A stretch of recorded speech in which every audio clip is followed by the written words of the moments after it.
మానెను. మందిరం షిలోహు ఆమె జీవితాన్ని మార్చింది. అనేక సందర్భాల్లో మనం మందిరికి వస్తాం కానీ ఏం మారము. అందుకే చూడండి, మీరు మనము ప్రభుని నమ్మినామని ఎరిగిన వాళ్ళు మన పక్కనుంటే, ప్రభుని ఎరగని వాళ్ళు మొట్టమొదట మన మీద దాడి చేసేది దేవుని బట్టే. మీ మీద ఎప్పుడైనా దాడి చేశారు? ఇలాగా దాడి అంటే మాటలతో. మనం ఏదో ఒక చిన్న పొరపాట్లు చేసి ఉంటాం అనుకో, వెంటనే ఏమంటారు వాళ్ళు? బైబిల్ పట్టుకుని చర్చికి పోతావే,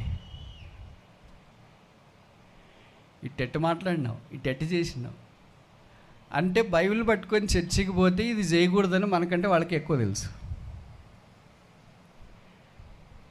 చేయొచ్చు అని మనం అనుకుంటా ఉన్నాం. అంటే బైబిల్ పట్టుకొని చర్చికి వెళితే పూర్తిగా మారాలని లోకం ఎక్స్పెక్ట్ చేస్తుంది. లోకమే ఎక్స్పెక్ట్ చేస్తే మన సంగతి ఏంటి మరి?